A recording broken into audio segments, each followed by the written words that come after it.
안녕하세요. 소식원입니다. 미국의 CBS 뉴스는 충격적인 제목의 기사를 하나 작성했습니다. 바로 10월달 일본의 자살자가 10개월 동안 일본에서 코로나로 죽은 사람의 수보다 더 많다는 기사였습니다. 사실 일본은 스스로 목숨을 끊는 사람이 많은 나라로 알려져 있긴 하지만 그럼에도 불구하고 코로나로 인한 사망자 수보다 스스로 목숨을 끊은 사람의 수가 더 많은 것이 해외 언론에게는 꽤나 충격적이었던 모양입니다. 현재 일본에서는 올해 스스로 목숨을 버린 사람들의 수가 무려 1만 7천 명 이상이라고 하며 10월 달에는 예년보다 600명이나 많았고 그 중에서도 특히 여성의 비율이 30%로 작년과 비교해 80%나 늘었다고 합니다. CBS는 특히 여성과 어린이들의 비율이 늘고 있다는 점을 주목했습니다. 이는 주로 육아를 담당해온 여성들이 이번 팬데믹으로 인해 실업과 불안에 직면하면서 상황이 악화되고 있다고 분석한 것입니다. 문제는 이러한 흐름이 일본뿐만 아니라 전 세계로 퍼져나갈 수 있다는 점으로 회장인 비비안 펜더 박사는 CBS와의 인터뷰를 통해 다음과 같이 말하며 이 사태가 세계로 전파되는 것을 우려했다고 합니다. 최악의 상황은 지금부터일 것이다. 수많은 사망자와 잃어버린 기회, 품었던 희망에 대한 깊은 슬픔과 비관이 찾아올 것이기 때문이다. 일본에서도 이를 보도하며 선진국에 비해 뒤처지는 여성의 권리와 사회 진출, 특히 심각한 왕따 문제 등이 시급히 해결돼야 할 것이라고 전했습니다. 이 기사에 대한 일본인들의 반응 알아보겠습니다. 참고로 오늘은 단순 흥미보다는 실제로 어떤 어두운 면이 일본 사회에 존재하고 그에 대한 일본인들의 생각이 어떤지를 알려드리기 위해 영상 제작해봤습니다. 스가 쓰레기가 코로나를 부추겨서 다들 공포에 질렸어. 그러니까 이런 바보 같은 참사가 일어나고 있지. 심신이 망가지기 전에 회사를 그만둘 용기를 가졌으면 좋겠어. 체면에 신경 써와야 아무도 도와주지 않는다. 요즘 일본인은 군복무도 없고 어렸을 때 맞았던 경험도 없기 때문에 정신력이 매우 약해. 성인이 된 젊은이들도 아이같이 유치한 애들이 많다. 외국의 남성과 비교가 되질 않아. 결국 일본 사회는 끝나가고 있다는 뜻이야. 개선되기는커녕 악화되기만 하고 있어. 미디어가 제발 코로나뿐만 아니라 여성의 실업률이나 학교에서의 따돌림, 아이들이 받는 스트레스 등을 제대로 보도해줬으면 좋겠어. 정신건강 부분에서 일본이 얼마나 뒤처져 있는지, 그래서 향후 어떻게 해야 할지 방송을 해줬으면 좋겠다. 난 버블 붕괴된 애 사회에 나온 사회인인데 성인이 돼서 사회에 나오면 한 사람의 몫을 하고 평범하게 살 수 있을 줄 알았다. 육아휴직을 끝내고 사회로 복귀했더니 내가 하고 있던 일은 죄다 비정규직으로 대체됐더라. 뭔가 이상해졌어. 일본 사회가 인재 육성이 중요하다고 해놓고 일회용 단기 노동으로 방향을 틀었다. 일본인이 느끼는 행복도는 세계에서 높은 편이 아니야. 일본인의 활력도 낮을 거야. 코로나가 아니었어도 아이들의 자살률은 세계 최고야. 일본은 처음부터 다시 생각하지 않으면 안 된다.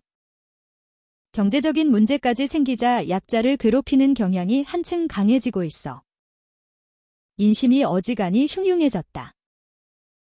일본에서는 정신적 문제가 있어도 그런 걸 친구에게조차 말할 수 없는 인간관계를 맺고 있다. 일단 직장을 잃고 이것을 극복하지 못하면 정신력이 무너지고 결국 갈 때까지 가게 된다. 현재 일본은 사람의 의미를 찾거나 인간관계를 맺지 못하는 그런 곳까지 와버렸는지 모르겠어. 일본은 한번 떨어지면 다시 시작할 수 없는 국가니까.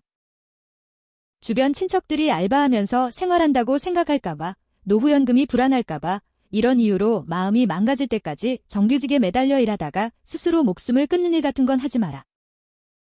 여기서 한국 이야기는 하지마. 전혀 관련도 없고 기분 나쁘니까.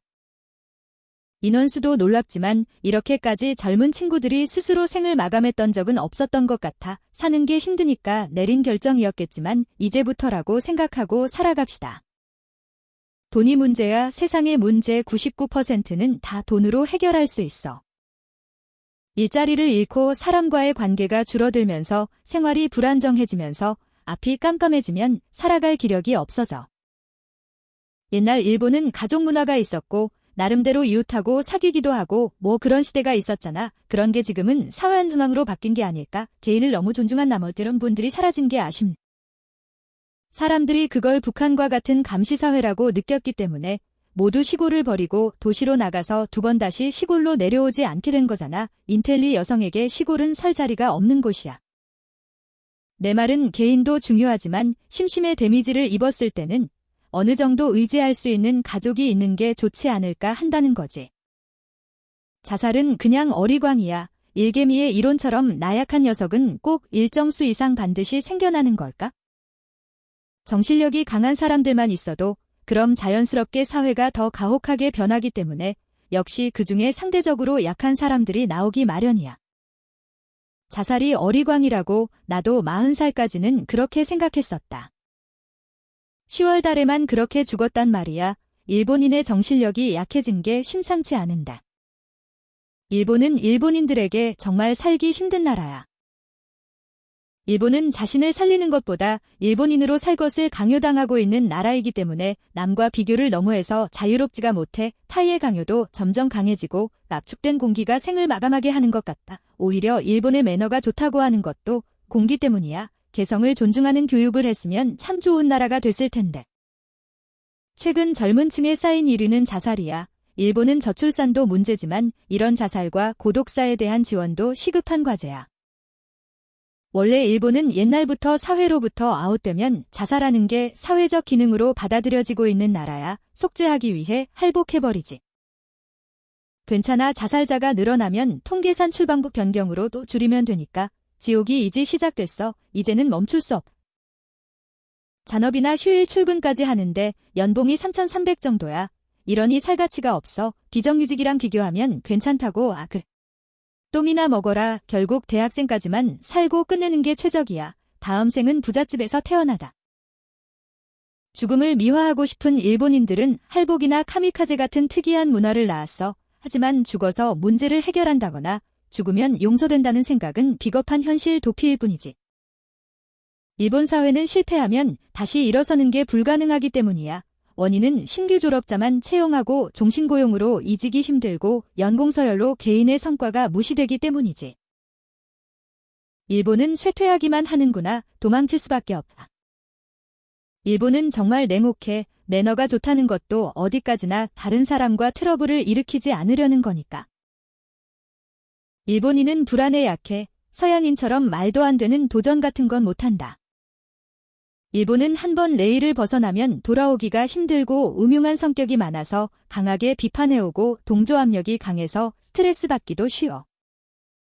힘이 있거나 아름답거나 학력이 높거나 하면 철저하게 숭배받아. 하지만 그 반대는 철저히 비판받는다. 이 극단적인 사고는 일본인의 잔한성과 냉혹함에서 오는 거라고 생각해.